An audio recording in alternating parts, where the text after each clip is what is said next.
Welcome, everybody. You are listening to the Omnichannel Podcast, a podcast from digital marketers to digital marketers. I'm your host, Dominique Legrand, and my mission is to help fellow marketers and entrepreneurs to grow their businesses online.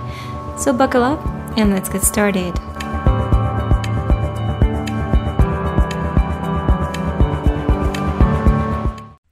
In today's session, I have Pedro, who is a funnel building expert on my podcast. And on the first part, he's going to talk to you about how to make a good funnel, what are the mistakes that he has been seeing a lot of marketers make when it comes to building their funnels, and some of the tips of optimizing your funnel. He also mentioned a very detailed description of how a webinar funnel should look like. And not only that, when it comes to the content of the webinar, he's going to explain to you guys what should be included in the webinar. So I really hope you guys find it helpful. Just keep on listening. What's your origin story? Like, how did you get into the funnel building business the first place?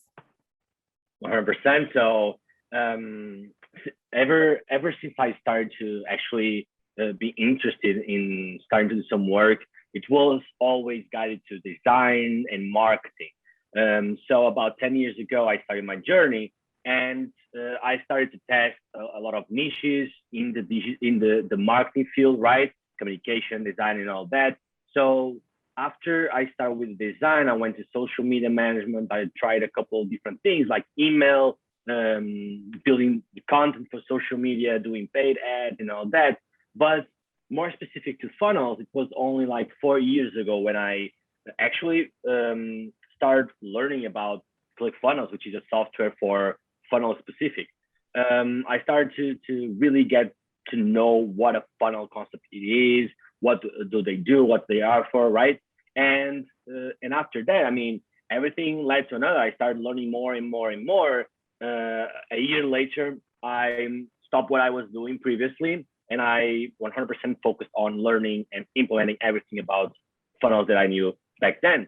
So I got pretty lucky, and I landed a job building funnels entirely, like 8 hours, 9 hours per day, building funnels for a consistent almost 2 years. And after that, I got pretty good at it. That agency was really nice. They were really cool. They had this big team. So everyone was an expert in those specific tasks. My task was just to get the copy, build the images, build the funnel sequences, and then send it over to the integrations guy. Once I got really comfortable with that, I quickly figured that I wanted a little bit more. So I wanted to have it, to be in touch with my clients to see their struggles, what they want.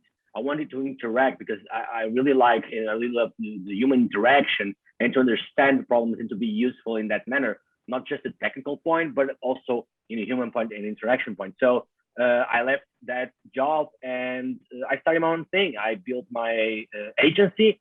I started from zero, no clients, just my expertise. It's been about 1 year and 2 months, probably, or 3 months. It's been amazing. I've been growing a lot, and I've been meeting a lot of people as well. So that's my background story. Wow, that's really awesome. I'm so glad that you ventured into doing your own business and starting your own business, especially once you had all the foundations down. So what kind of niche you're focusing on when it comes to funnel building? For sure. So I have a broad niche in terms of coaches, experts that are trying to sell their expertise in terms of teaching other people or selling e-products, digital products, right? So that's one thing that I really, really am great at. I also know a lot about SaaS, digital marketing. So in terms of gathering new customers and getting more downloads, right? I'm not really focused on continuity and lifetime value in terms of that matter, but I'm really good at getting new customers in and getting their first experience. I mean, I can also do a bunch of other things in terms of the funnel building, but I really focused on digital products and how to promote them, coaching services as well, and SaaS products as well. Do you think there is a difference between building a funnel for a product versus a service? Yeah, because it's mainly about the offer, you know. So the offer, it's what differs. So the way that you talk about the offer and you try to convince your target audience is going to be different, right? You are going to use different trigger points, different necessities, pain points, and all that. So yeah, those are two different things that are marketed in two different ways. Awesome. Thank you for sharing all of that. If you don't mind, we can move into the main subject, and that's going to be around funnel building, and especially for like coaches, like consultant and course creators. According to your experience, like what do you think is the biggest mistakes that a lot of people who try to build their own funnels without any expertise make? 100%. So the biggest one is more broad one. Is the broadest one. It's like not understanding the strategy behind the funnel, and it's not their fault really. It's just the way that funnels are sold to people, right? So the way that people get into the funnel business is just too generic. It's like having a page and then all their problems are going to be solved, which is not true, right? I've been coaching a few people on that as well, and the journey from getting them to the state that they are and then getting them ready to launch their first profitable funnel is an amazing journey, and they learn so much after they start engaging with that and really understanding why funnels and what they are for and the strategy behind it, right? So the biggest mistake is not understanding that. It's just thinking that, all right, so I just need a page. I'm just going to write down whatever I think it's like what my target audience is looking for, and then hoping for the best, right? It's playing the hoping marketing, and that's not going to work. You need a strategy. You need to guide your audience in terms of not knowing you. What would they like to extract? What kind of information would they need in order for you to present yourself, for them to get to know you, to start feeling like, all right, so this guy is an authority figure, he's an expert in his field. So it's like, I'm interested, I'm hooked, right? So I got to know more. And then it's a whole different journey from then until they actually become a client. So yeah, that's the biggest and most broadest mistake people do, is just thinking that all I need is one page with selling my product or my service, and then everything is going to sort it out. Do you mind talking a bit more about like a webinar funnel itself? Like, is this something that you build? And if so, why do you think webinar funnels are so powerful when it comes to selling a service, for example, for a coach? 100%. So webinar funnels are amazing. Let me tell you. I mean, they've been so popular for the past 2 to 3 years. They've been huge to get someone that don't really know you to the buying stage faster than it usually goes, right? With getting lead gen, then get to know them, start with a low ticket, mid ticket, and go to highest ticket. So with a webinar funnel, you can actually, with a script, right, with a video technique, you can actually get all those stages in much shorter time. I mean, some people go for 2-hour webinar, 1-hour webinar, but nowadays it goes around 20 to 40 minutes webinar. It's the most common one. And those are really, really effective. Is there anything specific that you like me to mention? What do you think constitutes then a good webinar versus a bad webinar? 100%. So it's mainly about the structure, right? So you need to start introducing the topic and the dream, right? So you need to pre-frame the situation there, so people get hooked, get interested, and then start getting excited about the topic. Then you need to pair those information, right? The dream, the promise land, the dream that the users have with the benefits of the product. So you need to combine those two as well in around like the first 5 to 15 minutes right there. And obviously after that, you need to start just creating a lot of credibility around everything, like the entire system around you.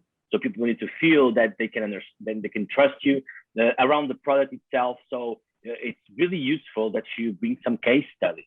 So it's not just a matter of this product is amazing, these are the benefits, and this is what you can get from it. So buy it. It takes a little bit more than that. You need to combine the logical part and the emotional part, right? And you could. This is something that I usually do is when I'm in comparing case studies with the service, I do that twice in a row. So I share a case study. I tell them why that is great. Then what I also do after that is I mention why everything else that the competition is buying right now that they think that is going to solve their problem is not the way to go right now. Okay, it's outdated or it's not efficient as efficient as this one or stuff like that. So they can start understanding like, okay, so it's not my fault. I just am doing the wrong thing. So I need this instead, right? And then after I have that, I insert another case study. So double corroboration, and people think like, okay, so this actually is the real deal. I'm really interested. And right after that, I mean, you start introducing all the bonuses and how great an offer this is, and then you just give a special discount to everybody that sent into up until now. Like so, the last 30 minutes of the conversation of the webinar, you do a strong call to action, and you do a recap of everything, who you are, what your product does, the amazing results they do, it does for them. And it's just a limited offer for the 10 people, first 10 people or 20 people, or whatever the scarcity method you want to use. Yeah, I think those are super important. Do you mind just recapping everything, like step 1, step 2, when it comes to the structure of the webinar? Yeah, sure. So it's going to depend about the offer, but this is the general structure. So you introduce, you want to introduce the topic, what you are going to talk about throughout the entire webinar. Then you want to introduce yourself, a brief story about who you are, and it needs to be related to the product that you are selling. So you kind of want to be an authority figure in that specific niche. After that, you start introducing the dream, the promised land, what they want, what they are looking for, what kind of problems do they want to solve, right? And after that, you want to mention that all the things that they have tried, that doesn't work at all. Okay, so you use everything that is basically your competition, right? So if you are doing, I don't know, so if you are doing paid ads, say, oh, organic is just not working at all. You need paid ads, right? So after that, you give a case study. Before case study, sorry, you start introducing more about the features and the benefits of your product, what they are going to learn, every stages and why.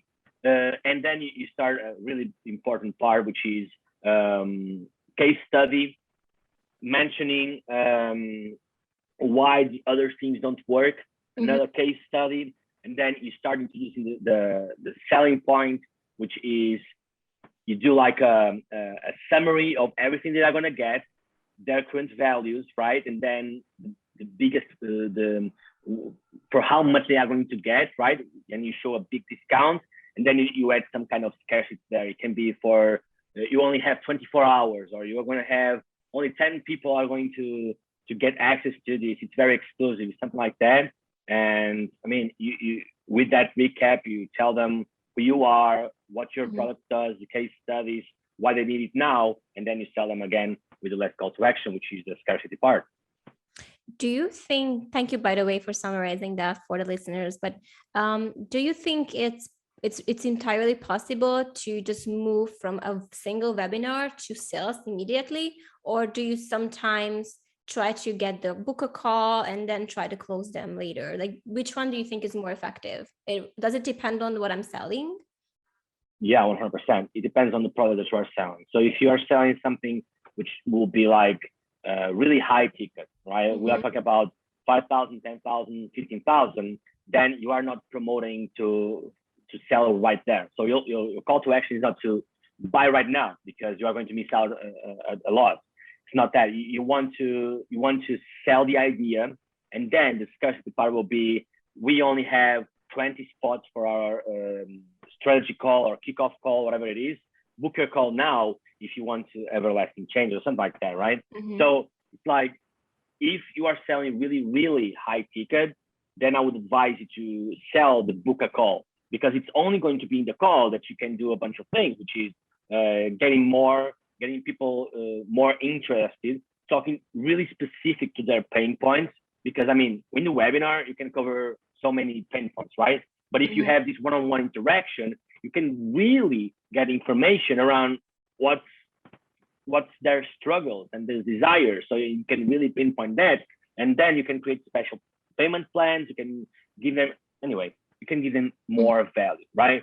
So, but if you're selling something around $2,000 or lower, or even a software, let's say, that with a continuity program like $50 per month or $30 per month, or even 200 or $100 per month, yeah, you can go for the instant purchase. So you were saying that it depends on the price of the offer. So if it's anything under 1,000, then you can try to push for sales after the webinar. But if it's anything like high ticket, then you would want to encourage the prospect to go for a call session to be able to sell them after, right? But also, exactly. But also, that's another detail that I didn't mention, which is not related to the price, which is the type of product that you are selling. So if you are selling something like coaching, even the coaching to be like less than $2,000, it's a one-on-one experience. So it's like people kind of want to have that one-on-one experience with the coach before they join the coaching program. So if you want to really boost your conversions there, you can do that as well in a $2,000 or even $1,000 product. You can do those kinds of, instead of buying right now, you can first have a 50-minute call or 20-minute call, and then they need to buy there. Awesome. Is there any other mistakes that you see when it comes to funnel building? And what is your take on a website versus a funnel? Do you think a website is necessary, or do you think a funnel is perfectly enough to be generating leads in the business? 100%. So I'm going to start with the last question. Okay, webinar, websites versus funnel. I believe that websites are really a necessity for mid-sized companies to big-sized companies. They are playing the long game, okay, because of SEO, because of brand authority, and because of a bunch of other things. They can use blogs and all that. With funnels are not, their main purpose are not to actually sell your brand and to get to know your history and all that. It's really for specific reactions and actions that are almost like impulsive actions, right? So funnels are also great for big size companies and mid-size companies to market really fast, right? To get the leads really fast, or to market a specific product really fast, or a specific event really fast, right? You don't want the fuzz that you have in a website, okay? But for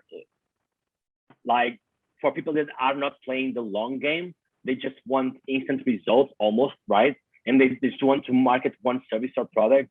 They don't need a website for that. Website is going to be more cost in terms of money, in terms of time, in terms of effort, in terms of maintenance. And funnels, the way that, I mean, there's so many softwares out there that can really, really simplify the entire process for you. And I mean, I would say like 80% or 90% of people are really good with just a funnel. If the funnel is good, right? If it does its job. So yeah, that's the main difference of my perspective, my own intake on websites versus funnels. If you are playing the long game, for sure, go for a website as well. If you are mid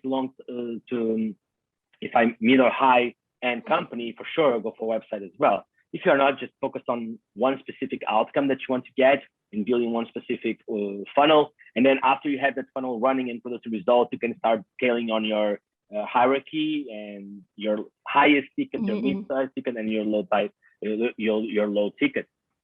That's the main thing. For mistakes or when people are building funnels, a funnel is like any other expertise, right? So even for you, like to do an interview, you kind of want to get better at it, right? The more interviews you do, the better you get, right? So it takes time. It's the same thing with funnels. It takes time to really perfect the skill and the art of building a funnel to get higher conversion rates, right? Because again, it's not just a page that you show. But if you really want to simplify things, and if you don't have that many experience, it means that you just need to go for the core aspects of having a funnel. which is be straight to the point. I mean, if you are trying to get leads, just try to have a really catchy headline, really work on that headline for a few hours or a couple of days, and a button with an opt-in. And there you go. You have the main point. You don't need to sell the entire thing using all those structures and all that to then have better results.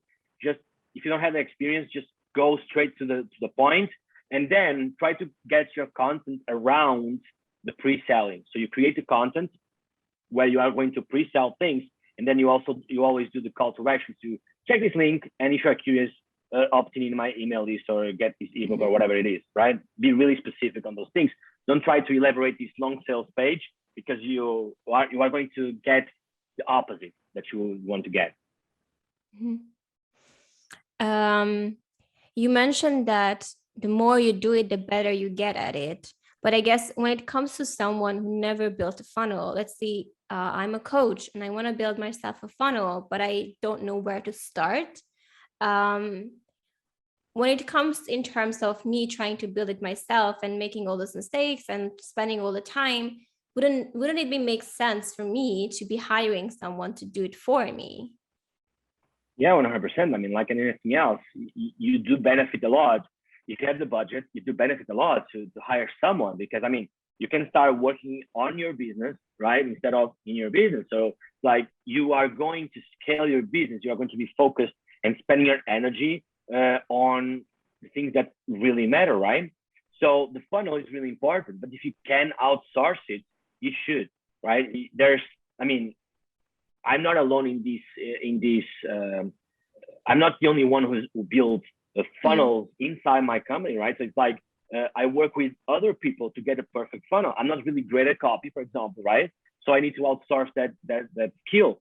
So that's why when you hire a team, you get the best of every expertise: the copywriting, the offer, the strategy, the design, the building, the sequence, integration, and all that. So if you start thinking on what steps it takes to build a funnel, you are going to start really understanding that there's a lot of things to have in mind and consideration, and your money will be really worth to be spent and hiring a team to build that for you.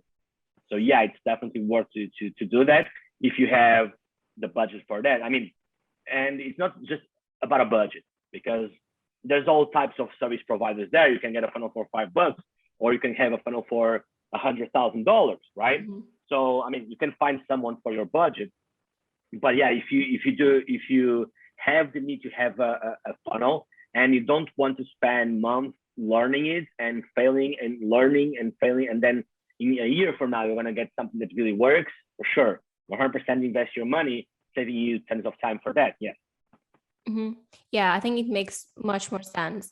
When it comes to hiring a funnel builder, you said, it's depending on your budget, but what do you think someone should be looking at when it comes to, like, who is the best person that can build a funnel for me? Like, what are the qualities that I should be checking when it comes to hiring a funnel builder? For sure. And that's a really good question, by the way, because that's something that I always mention in my strategy calls, right? I do offer this first impression with my prospects, with my future clients, right? So it's like a 15 to 20 minute conversation where I had the opportunity to share my expertise, to start asking them questions. And one thing that I mentioned, almost like in the end of the conversation, is that I'm pretty sure that they are looking for a lot of people, right? So they are not just going to bet in one person and then not trying to figure out what the market has to offer and the price values and all that.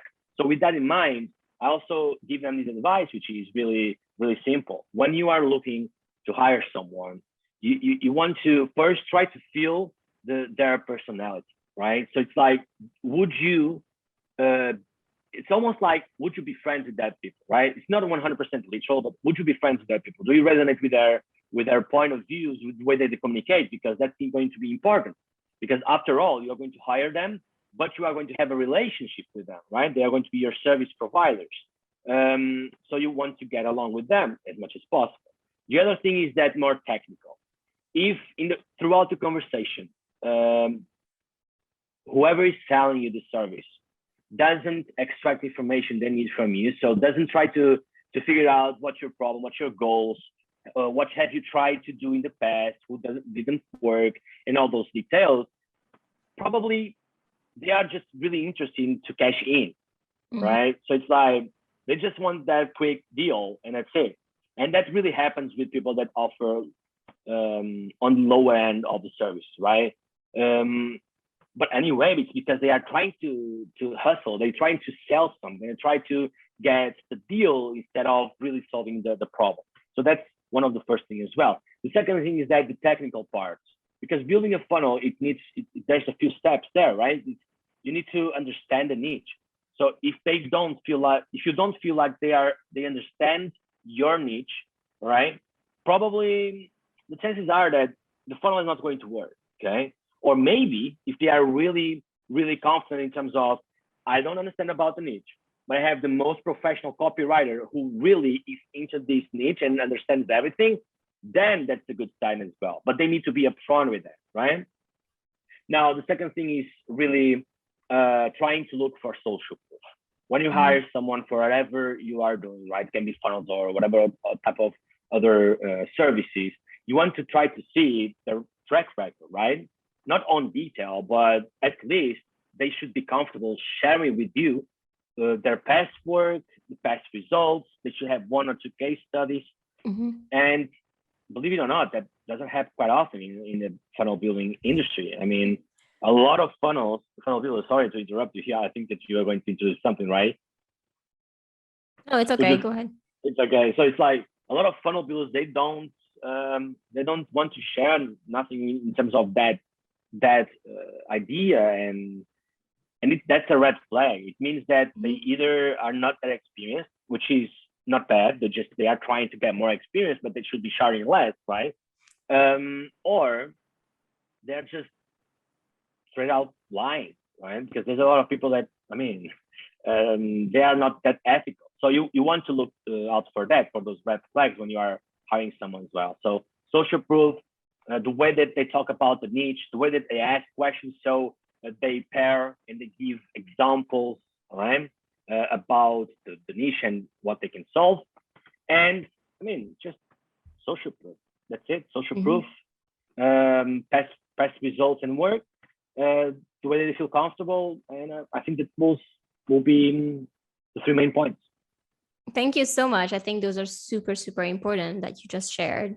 When it comes to working with you or other funnel builders, like how that relationship would look like? Is it like a 1 month thing, 2 months, 3 months? Like how's that working relationship? Just can you walk me through that? 100%. So it really depends on the type of project the client is looking for, and the client wants, like, the type of problem that they want to solve. So there's people that they only want to have an opportunity to have one link that they can send people to, right? So they don't need continuity program, they don't need emails, they don't need Facebook ads. The only thing that they need is a really great page and one or two more steps in that funnel, and that's amazing for them. That's their dream, right? So those things will be something around a month to really structure everything, and they have it done. Other people, they want continuity. They want to have one product, and they want it to be tested. They want it to be, they want to have content around it. They want to have media buyers working on it as well, using paid ads, right? So those kinds of relationships, they take longer. So I would say that for these types of clients, they should at least creating a relationship with a service provider for at least like 3 months. Because when you are testing something and building and testing and building and testing and building, you do need a good time frame to just bring results, right? And really pinpoint what works and what doesn't. So that will be the minimum. And of course, once you get the right service provider that can double your investment or more, even there's some amazing people out there that can triple and quadruple and more. I mean, you just need to stick with them and really try to double down on that. Try to see how far they can go, how much can you invest, and then you can bring back, right? So it just really depends on what the client is looking for, but also what the service providers recommend. Because a lot of times clients, it's like they don't really know about funnels. It's not their fault. It's like they are experts in something else, right? So they come with and this is really common. They come with one idea, sorry, that they need a funnel and that's it. When in fact they don't need just one funnel for their niche. If they really want to get the most out of it, I always recommend the best strategy to get started. And oftentimes, I would say about 70 to 80%, when I share this new concept with them, they got really surprised because I've got this comment a lot of times. Nobody told me that, Pedro. That's completely new, and their reaction is really positive. It's like, okay, so this guy with this new information, he knows what he's doing, or he's trying to sell me something more that I don't need, right? So they try to get more information from that, but around 70 to 80%, they always come back to me and say, Pedro, when can we get started? And that's an amazing feeling because it really shows the expertise around it, and they really understood the objectives, and they really believe in you to get the goals. Mm-hmm. Yeah, thank you for sharing that. I guess my next question would be on your side as a business owner.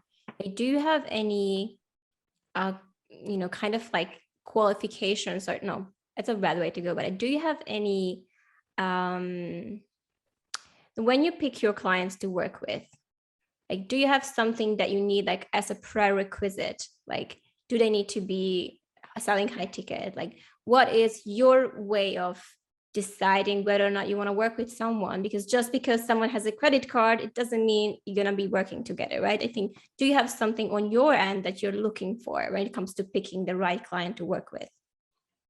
All right. So that's a good question.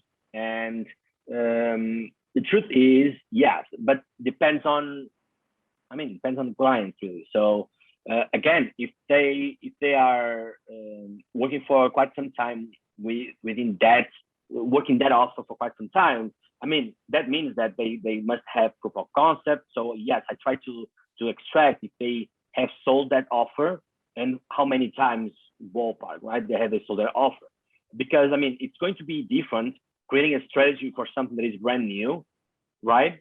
Or for something that is already in the market but needs to be improved, right? So we do have those types of different projects, which are, one, it's just improve what you already have and build it better and bigger, or creating something from scratch. And like I mentioned before, a lot of people come with this idea that I need one funnel and that's it. So I'm going to talk with Pedro, and Pedro is going to sell me one funnel. And the truth is, and this happens quite often as well, I even had like 3 months ago, I had a prospect, a client that he wanted to sell one course, okay?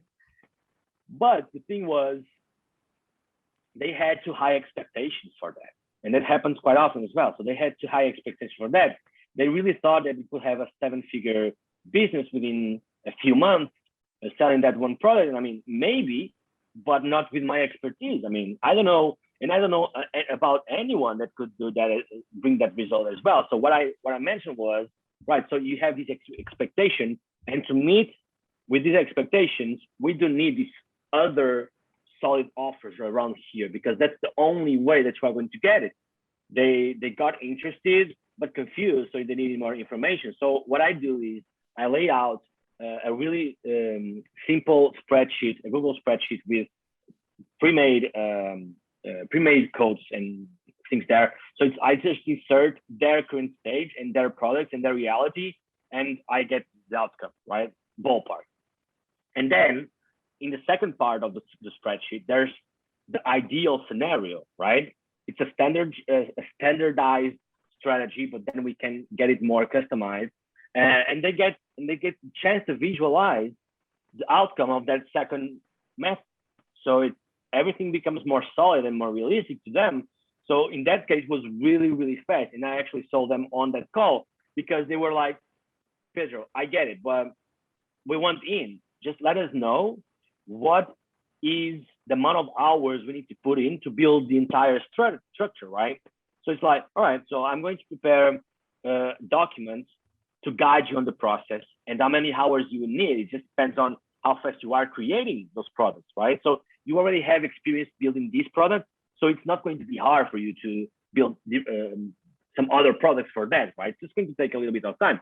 So they took about two months to build everything. But after that, we just started working, and actually we are in the middle of building that as well. So your question was if they need, your question was like if they need something specific, or can you repeat the question for me? Yeah, Just so a second.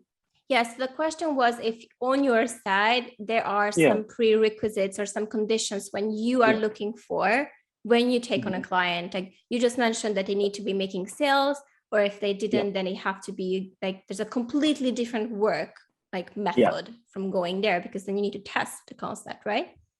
Yeah, exactly. That's it. That's what I was trying to get, and I lost myself in the conversation. But it's really that. It depends on the reality they have and the goals that they have. And to meet the goals, we need a strategy, and for that strategy, we need time to put in place.